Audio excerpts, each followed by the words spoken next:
Hello everyone, आपका मेरे channel शिक्षा और ज्ञान में स्वागत है। तो इस वीडियो में मैं आपको एनईपी 2020 के बारे में बताऊंगी। ये केवीएस पीआरटी के लिए तो इम्पोर्टेंट है ही, बाकी अदर टीचिंग एग्जाम के लिए भी इम्पोर्टेंट है।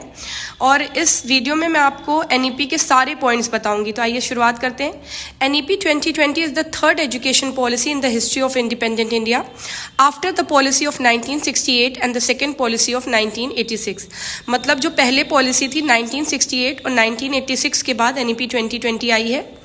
NEP 2020 replace the 34 years old national policy on education 1986।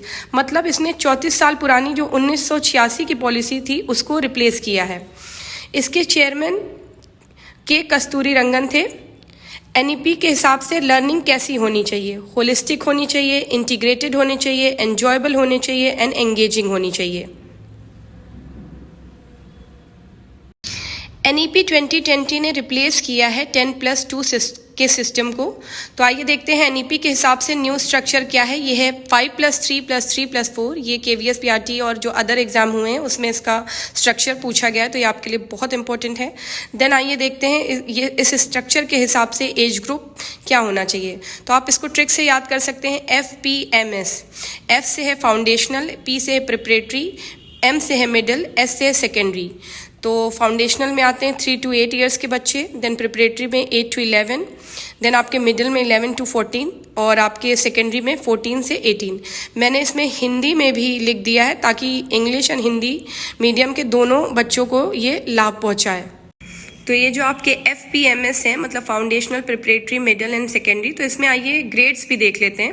इसमें 3 से 6 होता है 3 years फॉर प्री स्कूल, 6 से 8 के लिए होता है grade first and second. Then preparatory में है ग्रेड 3 to 5 और एज है 8 से 11। देन मिडिल में है ग्रेड 6 to 8 और एज है 11 to 14। देन सेकेंडरी में है ग्रेड 9 to 12 और एज है 14 से 18। तो देखिए एनईपी फोकस करता है 360 डिग्री असेसमेंट का। इसमें आप सेल्फ असेसमेंट कर सकते हैं, मतलब स्वमूल्यांकन, पीयर असेसमेंट मतलब जो आपके फ्रेंड्स हैं, और फिर टीचर का असेसमेंट होता है। तो बच्चों का जो असेसमेंट होगा, बच्चे जो इवैल्यूएट किए जाएंगे वो cognitive, affective and psychomotor domain पे किए जाएंगे। देन एनईपी में बात की है प्रोग्रेस कार्ड में, प्रोग्रेस कार्ड के बारे में। आइए देखिए प्रोग्रेस कार्ड में क्या है। Progress card will be a holistic 360 degree multi dimensional report, जिसमें सेल्फ असेसमेंट है, पीयर असेसमेंट है। एनईपी के बारे में एक और बात है कि NEP does not focus on summative assessment, rather it focuses on continuous and comprehensive assessment.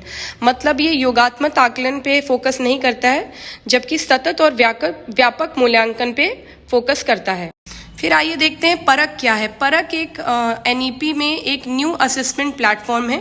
परख की फुल फॉर्म है, ये बहुत इंपॉर्टेंट है, फुल फॉर्म भी पूछ सकते हैं। Performance assessment, review and analysis of knowledge for holistic development. NEP के देखते हैं मेन फीचर्स क्या हैं। सबसे पहले आता है आपका इंक्लूसिव एजुकेशन, फोकस है फॉर्मेटिव एंड डायग्नोस्टिक असेसमेंट पे। देन होलिस्टिक डेवलपमेंट, समग्र विकास, experimental learning, then reduction in curriculum and multilingualism पे फोकस किया गया है। एनईपी के कुछ और भी पॉइंट्स देखते हैं। Reduction in curriculum content to enhance essential learning and critical thinking. मतलब जो आपकी पाठ्यचर्या है उसमें रिडक्शन होगा, कोर कंसेप्ट्स के बारे में पढ़ाया जाएगा ताकि बच्चे चिंतन कर सकें और अच्छे से नॉलेज गेन सकें। रिस्पेक्ट फॉर डाइवर्सिटी, जो डाइवर्सिटी होती है बहुत से लोगों में, रेस, कलर एंड उनके जो सोशियो इकोनॉमिक बैकग्राउंड है, उसके लिए रिस्पेक्ट होनी चाहिए। देन आइए देखते हैं कि एनईपी ने भाषा के लिए क्या निर्धारित किया है।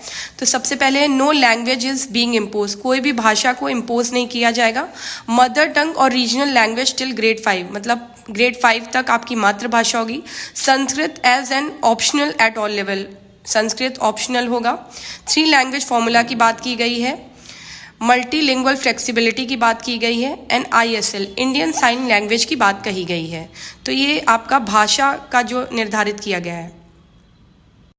तो ये थे आपके एनईपी 2020 के कुछ इंपॉर्टेंट पॉइंट्स। बहुत बेसिक क्वेश्चन पूछ रहे हैं, फुल फॉर्म पूछ ले रहे हैं एनईपी का, देन आपसे उसका बेसिक स्ट्रक्चर पूछ ले रहे हैं। तो ये वीडियो आपको बहुत हेल्पफुल रहेगा। एंड लास्ट में thank you so much learners, आज मेरे 1000 सब्सक्राइबर हो गए हैं। Love you all, keep watching and keep supporting me. शिक्षा और ज्ञान मेरा चैनल नहीं, आप सभी का चैनल है। मैं पूरी कोशिश करूंगी आपके लिए अच्छे वीडियोस बनाने के लिए। Thank you once again. And KVS PRT के बच्चों को बहुत बहुत शुभकामनाएं, आप सफल होंगे, आप बेस्ट हैं। All the best, thank you.